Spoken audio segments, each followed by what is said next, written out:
ሰው ባየው ልክ በሰማው ልክ ይናገራል፣ ይፈርዳል። ግን ደግሞ የታየውና የተሰማው ሁሉ ትክክል ነው ማለት አይደለም።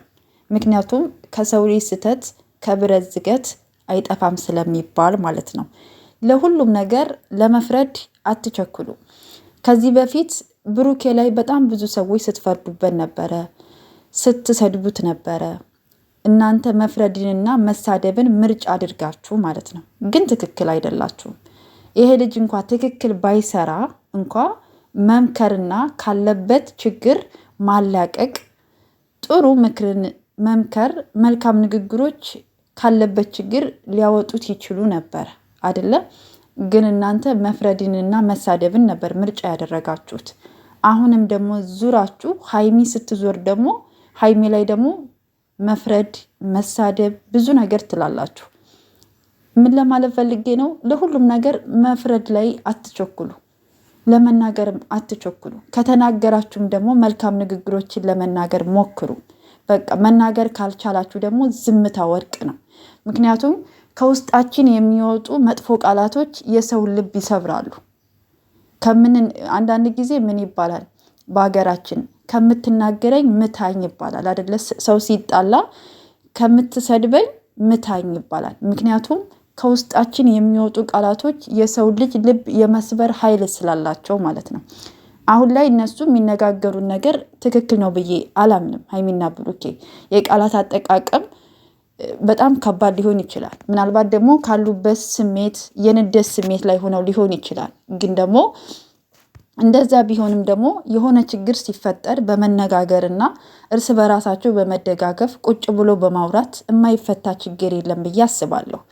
ግን ደግሞ አሁን ላይ እነሱ እየሰሩት ያለው ነገር ምንድን ነው? ድራማ እየሰሩ ነው ወይስ ደግሞ ሪል ይሄ ነገር ተፈጽሞ ነው? እውነት ነው ይሄ ብላችሁ ለማመን የሚከብድ ነገር ነው። እኔ አንድ ነገር ልንገራችሁ። እኔ በተረዳሁት መልኩ ይህ ነገር እውነት ቢሆን 1 ወር ሙሉ መንዛዛትም አይጠበቅባቸውም ነበረ። ለምን ብትሉ ብሩኬ ያንተ ልጅ ነው ብላ ከመጣች የኔ ልጅ ነው የኔ ልጅ አይደለም ካለ ምንድነው ማረጋገጫው? ልጅቷ እስከምትወልድ ጠብቆ ዲኤንኤ ተመርምሮ እውነታውን ማወቅና ማወቅ ብቻ ነው። አለቀ እንጂ በዚህ ግባ፣ በዚህ ውጣ፣ በዚህ ሂድ፣ በዚህ ግባ ማለት አያስፈልግም። በቃ አንድ ሰው ይነጋገራል።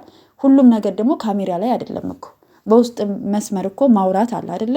ቁጭ ብሎ ማውራት አለ፣ መነጋገር አለ፣ በውስጥ መጨረስ አለ።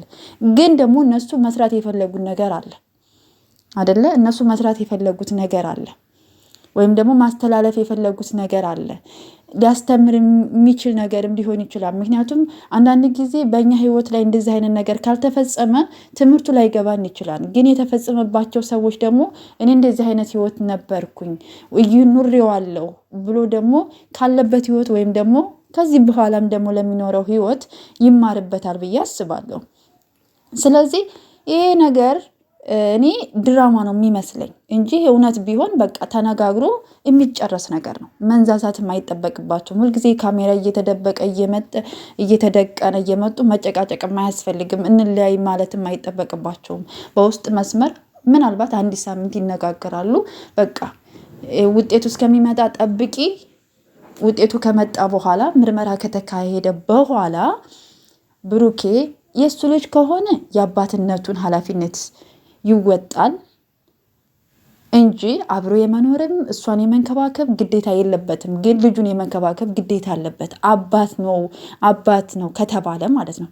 ካልተባለ ደግሞ አልተባለም ነው። ስለዚህ ባልተረጋገጠ ነገር ያነሰው ዋናው ሰው ብሩኬ የኔ አይደለም፣ በቃ አሁን ላይ የኔ አይደለም፣ እግዚአብሔርን የኔ አይደለም እያለ እየተከራከረ ባለበት ሁኔታ ላይ እሱ ላይ መፍረድ፣ ሀይሚ ላይ መታችሁ ደግሞ ሀይሚ ለምን እንለያይ ትላለች፣ ለምን እንደዚህ ትላለች። ምናልባት እሷ ያለችበት ስሜት ውስጥ መግባት ያስፈልጋል። ግን እኔ ያለችበት ስሜት ከባድ ቢሆንም ደግሞ እንደ ሴት ሁኜ ስነግራችሁ ስሜቱ ከባድ ነው። በምትወዱት በምታፈቅሩት የኔ በምትሉት ሰው ስትዋሹ፣ ስትከዱ፣ ልጅ አለው ስትባሉ የሆነ ዝብርቅርቅ ያለ ስሜት ውስጥ ስትገቡ ብዙ መስዋዕት የከፈላችሁለት ሰው ተከፋፍለዋል ሁለታቸውም ለፍቅራቸው። 2 ዓመት ማለት እንግዲህ 2 ዓመት ሊሞላቸው ነው። ቀላል አይደለም። ገባችሁ አይደለ? ግን ያን ሁሉ መስዋዕት ካሳለፋችሁ እውነትም ይሁን ይሄ ድራማም ይሁን ብቻ በፈለጋችሁት መንገድ አስተላልፉ።